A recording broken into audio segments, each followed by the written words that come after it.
Coming up on Market to Market. Government data boding well for the U.S. economy pushes Wall Street to an all-time high. And from bin-busting grain production to sky-high livestock prices, 2014 was one for the record books. We'll reflect on some of the year's biggest developments and examine the outlook for 2015 with Virgil Robinson next. Funding for Market to Market is provided by Grinnell Mutual. You think differently about a customer when you stand in the middle of his dreams. We work to make sure you get covered right. Grinnell Mutual, a policy of working together. Information on finding an agent near you is available at grinnellmutual.com. And by Sukup Manufacturing Company, offering a full line of grain drying and storage equipment and steel buildings. Sukup Manufacturing is on a mission to protect and preserve your crop and the tools that produce it. This is the Friday, December 26th edition of Market to Market, the weekly journal of rural America. Hello, I'm Mike Pearson. Forget 34th Street. The miracle this Christmas was on Wall Street, where the Dow Jones Industrial Average closed above 18,000 for the first time in history. The S&P 500 also soared into record territory after the Commerce Department estimated that the U.S. economy grew at a sizzling 5% annual rate in the third quarter. That's its fastest rate of growth in more than a decade, and the government credited the surge to increased consumer and business spending. The economy also is improving thanks to cheaper gasoline. And AAA reports prices at the pump have declined for a record 90 straight days. Wall Street has staged an impressive rally since 2009 when the Dow bottomed out near 8,000, and the index gained nearly 2,000 points in the past year alone. Economic expansion was just one of the major storylines in 2014. Paul Yeager reflected on the year that was and filed this report. My God, look at that. 2014 was full of big stories impacting rural America.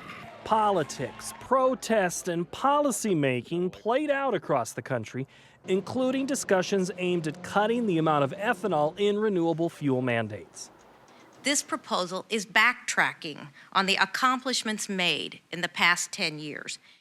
In what was more of a rally than a hearing, dignitaries representing groups from Washington, D.C. to Main Street joined Iowa Governor Terry Branstad in January to send a message to the Environmental Protection Agency in what was called the hearing in the Heartland. This year progressed with no action on the proposal to reduce the RFS, but the issue will likely play out in 2015. On this vote, the yeas are 68, the nays are 32, and the conference report is agreed to. 2 years after its original deadline, the Farm Bill, a measure authorizing nearly $100 billion in annual federal spending, finally emerged from Congress. This Farm Bill contains the greatest reforms to agricultural programs in decades. 2014 included the usual weather calamities ranging from too much rain to too little. And nowhere were the arid conditions more devastating than in California, where farmers and ranchers endured their third straight year of drought. Make no mistake, this drought is a big wake-up call and a reminder that we do depend on natural systems. It's not all just going to the store and see what we can buy. Reservoirs like the Golden State's Lake McClure spent the year well below normal. During the traditional rainy season, farmers moved into prevention mode, ripping some trees out and rationing water for other crops in an effort to survive. And water rights debates between agricultural and urban interests broke out in communities across the West. We don't like pumping out of those aquifers unless we really have to. Why? Because it is a precious resource, and we know there's unknowns on how much exactly is out there. Oh, my God. Oh. In what seemed like the inevitable, the tinder dry conditions provided extra fuel to massive wildfires across the western United States. Wildfires blackened more than 3 million acres this year, but that's still about half of the 10-year average. Relief finally arrived in mid-December when the Pineapple Express dumped several inches of much-needed moisture. Mudslides were a side effect of the downpour and land damaged by wildfires. Midwestern producers also battled Mother Nature. Shortly after growers put this year's seeds in the ground, it rained and rained and rained. When the fields finally dried, the spigot shut off and it didn't reopen for weeks. While some yields were reduced in key corn-growing states, prospects still are favorable for record corn and soybean production. We are here for one simple reason, and it is to tell President Obama to reject the Keystone XL pipeline in order to protect our land and water. One thing that escalated in 2014 was criticism of a controversial proposal to build the Keystone XL pipeline. In April, demonstrators set up camp for a 6-day protest in Washington, D.C. As the Obama administration took more time to review the project, protesters at the National Mall included Native Americans who began their message on Earth Day. The encampment was organized by the Cowboy and Indian Alliance, a group of ranchers, farmers, and indigenous leaders who want President Obama not to approve the controversial proposal, and they dubbed their protest Reject and Protect.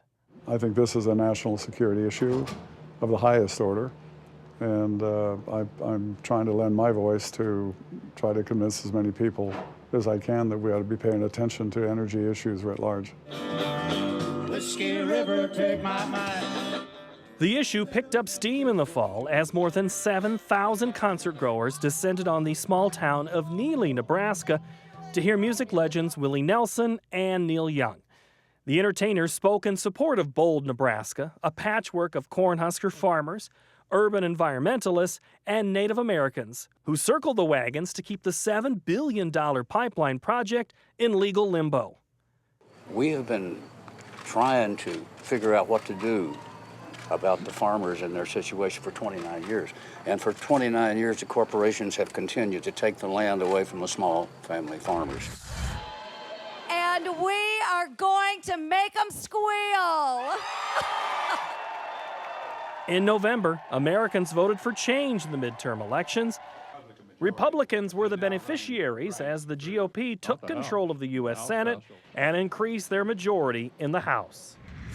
Against that backdrop, the boom in domestic energy production, most of it achieved through a controversial drilling method known as fracking, continued. And as North America moved closer to energy independence, growing global supplies of the world's most heavily traded commodity took their toll on prices. After peaking above $100 per barrel late in June, crude oil began an epic sell-off, giving up virtually half of its value by year's end. And as Americans topped off their tanks for holiday travel, motorists welcomed the lowest gasoline prices in 5 years. While the fall of crude is favorable for the U.S. economy, it's nothing short of devastating for others, like Russia, which depends heavily on fossil fuel for revenue. The country's currency basically collapsed late in the year as the weight of declining crude prices, Western sanctions over Russian activities in Ukraine, and President Vladimir Putin's ban on all imports of meat, fish, fruit, vegetables, and dairy products from the West turned the ruble to rubble. Back on this side of the Arctic, America's rural economy also slowed in 2014 as commodity prices, land values, and net farm income all continue to pull back from record prices in previous years. As usual, there were winners and losers. Farmers endured the economic impact of bountiful grain and oilseed production, while livestock producers enjoyed the best of both worlds, as cattle, feeders, and hogs, at one time or another, all soared to all-time highs. And as 2014 draws to a close, the rural slowdown is expected to continue. But, as you might expect, America's farmers and ranchers are cautiously optimistic for an economic rebound in the new year. For Market to Market, I'm Paul Yeager. Next, the Market to Market Report. We're producing this edition of Market to Market on Wednesday to give the people who bring you the show each week a chance to gather with family and friends for the Christmas holiday. And in an abbreviated trading week, March wheat lost 21 cents, while the nearby corn contract moved 3 cents lower. Soybeans also gave up 3 cents, while the nearby meal contract bucked the bearish trend with a gain of $3.70 per ton. In the softs, cotton extended its rally as the March contract improved by 89 cents per hundredweight.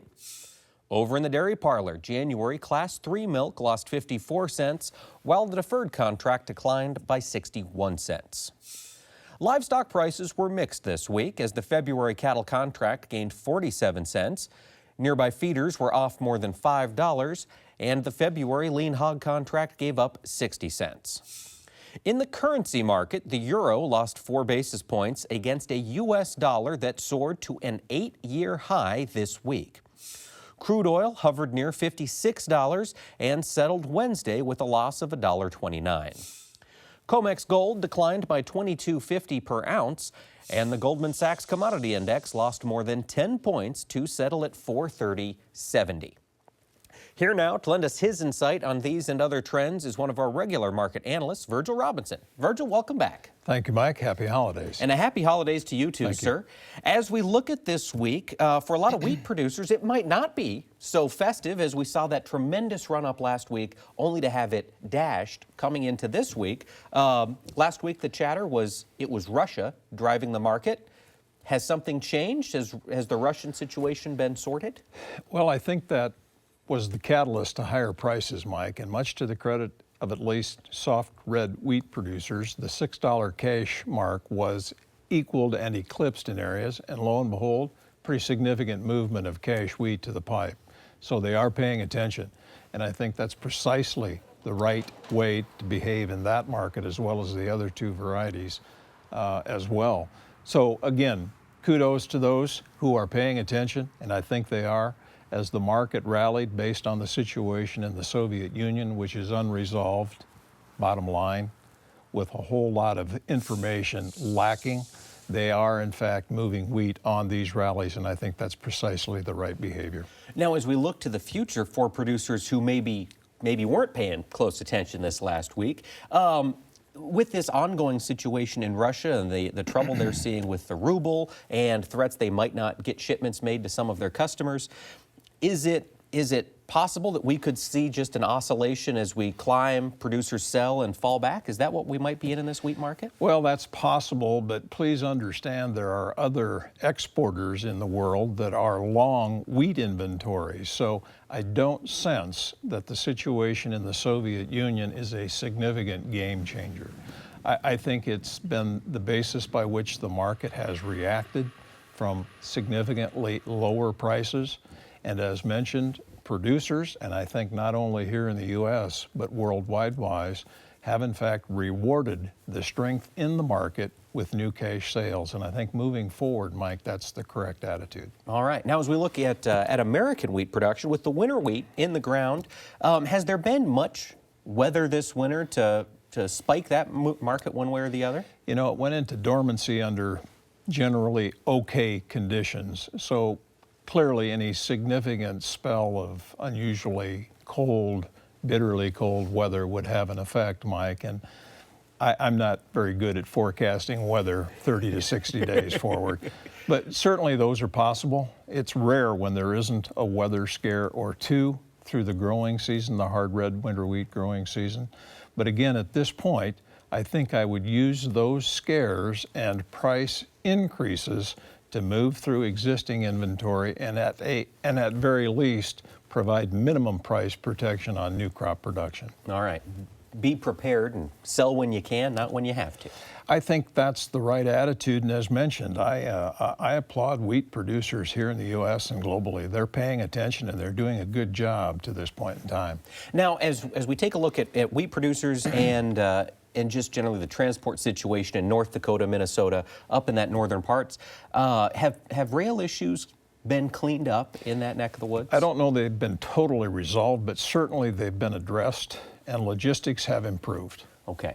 And I don't sense at the moment that is a market factor of any significance like we thought it might be as recently as a few short weeks ago. All right. Now we've the winter to endure here, Mike, and should it be as harsh and snowy as last, then clearly that factor can change. Could raise its head again. Correct. Well, now as we look down at the corn market, we've seen some nice stability here with that with the board up over $4 and basis has stabilized in a lot of parts of the country.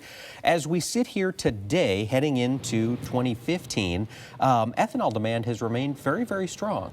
Does it look like that trend is going to continue with these lower gas prices? To that point, Mike, this afternoon, the 5th consecutive week where ethanol grind has exceeded 100 million bushel, while stocks have not grown. So clearly we're just distributing this product either domestically, which I think is accurate to some extent, and I think via the export channels as well. So that leads me to believe that in this up and coming WASDE report, January 12th, the USDA may address the use of corn for ethanol production by increasing that number. A couple of export sales this week. Pork economics, poultry economics are strong. I would not be surprised to see the USDA increased disappearance in those categories. And then, of course, the major question is, how will we resolve this gap between FSA acres and NASS acres? And I think there will be some adjustment in both planted and harvested acres in this January report, Mike. Think we'll see some of that in January and then possibly the rest February, March? Is that typically when these get resolved? It would be subsequent reports deeper into the year where you address stocks and disappearance. So it would be pure speculation on my behalf to go beyond January, but I think they will be addressed in that final production report. Okay, and you talk about pure speculation. We have a presence on Twitter. Market to Market is on Twitter, a hotbed of speculation, and we love taking questions from our viewers on Twitter, and you can find us at Market to Market or hashtag IPTV Market. And we've got a question this week from Chad in Randalia, Iowa, and he's curious, should we expect to see the corn market turn down in the new year? I mean, looking at the way things stand today, how does it look as we enter 2015? Well, that's a good question and a timely segue into this observation. Historically, the month of January, there's always been a pretty significant movement of grain to the pipe at the start of the new tax year. This year, probably no exception. There'll also, I think, be some grain that was moved to various vendors that was unpriced, that will likely be priced in January. So I would not be surprised to see the market flatten out and perhaps even pull back a bit in January. But as mentioned just a moment ago, the demand base in the corn market, as we view it tonight in comparison to just a few short weeks ago, has improved, Mike. So that 2 billion mark, we're pushing away from that and falling below it, and I think we'll make another adjustment here in January. So I think his observation is a good one. If you've got grain to price and sell in January, historically, you've got company. So keep that in mind. February is an interesting month, Mike, from an options perspective. At least in my opinion, it is often the case. Option premiums, volatility in February are probably the lowest that they will be throughout the calendar year. So options become a better buy than they do a sell. And there'll be some people, and I would join that camp, who make sales here at the turn of the calendar and look for an opportunity to repurchase that as we try and resolve this acre issue from last season and what we might do this coming season. And repurchase it with an options program when volatilities may be a little bit less and they're a little cheaper in February. If our viewers are using that tool, I think it's a possibility, a good, strong possibility. Historically, correct. That's where those trends lie. And for those who do not use options as a tool, just be advised, if you sell grain in January, you traditionally have a lot of company. All right. Well, let's jump down and take a look at the soybean market. Staying very strong, north of $10. The soybean market, the crush demand continues. Does it look like we're going to see continued demand for this bean meal as we look to the future? In the immediate future, yes. Your $10 comment, Mike, futures have been at and above $10. Cash, I do follow the National Soybean Index, which is a pretty good barometer of cash price. There have been 4 occasions when cash beans have been at or fractionally above $10 since October 1st. And on every occasion, we have been unable to sustain that number moving forward. So one of two things here. Once we get to $10 again and close above it, something in the market's changing, and we need to pay attention to that. Prior to that occurring, that is a barrier of very solid price resistance. Tonight, we're only 20 or 25 cents from that on average. So again, January, traditionally, there's a lot of beans that move to the pipe for various reasons, tax reasons being one of them. So understand that you have a $10 barrier here. So something near that, if you have sold little or nothing, I'd probably go ahead and sell it. All right. Now, as we look at the Chinese economy, there was some concern there. They might be slowing, maybe stepping off some of their bean purchases or transitioning them to South America here as springtime rolls on. As we sit here today, how do things look in South America?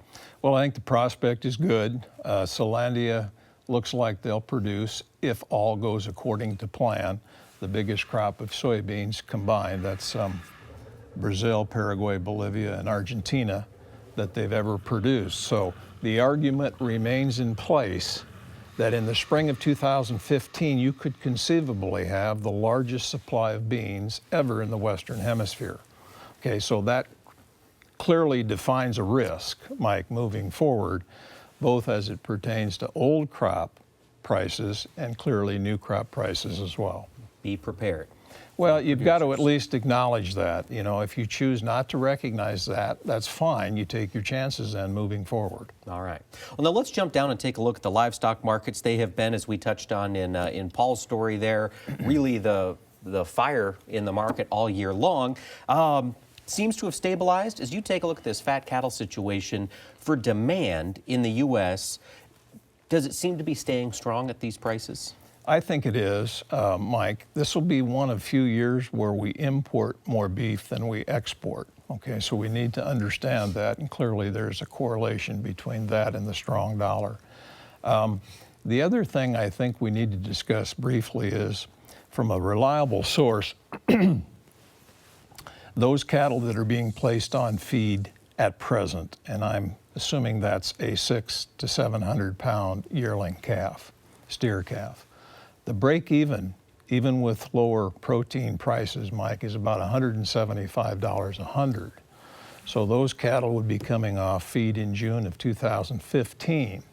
The June futures contract's about $155 or $157. Okay, so clearly there's an issue there. And in each of the last 2 or 3 weeks, I think fed cattle that are being closed out have lost money. And that probably explains this recent decline in feeder prices. Something had to give. That was my next question. Looking at this feeder cattle market, does it seem like we've pushed it down as far as it needs to go, or is there more headaches ahead on this feeder cattle market? Well, that's difficult for me to answer, Mike, but the recent decline, I think, has improved the economics to some extent. One of two things must happen over the next 6 months. Either fed prices have to get stronger, or feeder prices and grain prices weaker. Right now, my best opinion would be over the next 6 months, fed cattle prices will remain here or higher. Okay. I think fed cattle prices, Mike, will average something in the low 160s to near 170 through all of 2015. Okay. Just because the demand is so strong, supply is so tight, it looks like people are paying the money for the beef. That's the combination. What are you going to do with your gasoline dividend? Right. That's part of it. And does it look like this cheaper gas is going to last through 2015? To answer that question tonight, yes. Merry Christmas. And it's just at $56. It looks like this crude oil could continue to trade in this range. Nobody appears to be cutting back production. Well, that's what we're led to believe out of OPEC. Now, that can certainly change, Mike, in time. And again, the economics have changed significantly in the Bakken region, the Permian region, the Alberta oil sands. But there is still margin in those regions. Now, should oil prices drop another $10 to $15 a barrel, then that changes the dynamic in those regions significantly. But at present, I don't sense that will be the case. All right. Well, now I want to circle back to livestock and talk about this hog market. There's been talk this year of the herd growing 3.5% to 4%. In your research, does it seem like that appears to be happening? Well, the recent Pig and Hogs report, which was just a couple of days ago, Mike, would lead us to believe that is underway. I thought the Sep through November, December through February farrowing intentions were a lot larger than what pre-report guesses would have them be. That suggests to me that as we get towards the middle of 2015 and forward, hog supplies are going to increase pretty significantly versus last year. So those projections by the department of live hog prices averaging something between the low 60s and the upper 60s through pretty much all of 2015 appear to be fundamentally sound. And I think therein lies the risks that producers must acknowledge. All right. Well, Virgil, thanks for taking the time to join us this evening. My pleasure, Mike. Happy holidays. And a happy holidays to you, Thank too. you. That wraps up this edition of Market to Market, but we will continue our discussion and answer some of your questions in our Market Plus segment online. You'll also find audio podcasts and streaming video of our program, as well as links to our Twitter feed, Facebook page, and the rest of our social media outlets exclusively at the Market to Market website. And be sure to join us next week when we'll examine the economic outlook for rural America in the new year. So until next time, thanks for watching and happy holidays, everybody.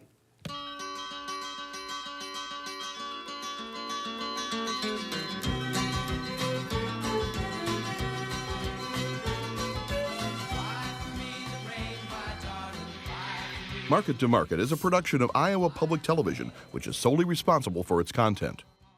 Funding for Market to Market is provided by Grinnell Mutual. You think differently about a customer when you stand in the middle of his dreams. We work to make sure you get covered right. Grinnell Mutual, a policy of working together. Information on finding an agent near you is available at grinnellmutual.com. And by Sukup Manufacturing Company, offering a full line of grain drying and storage equipment and steel buildings. Sukup Manufacturing is on a mission to protect and preserve your crop and the tools that produce it.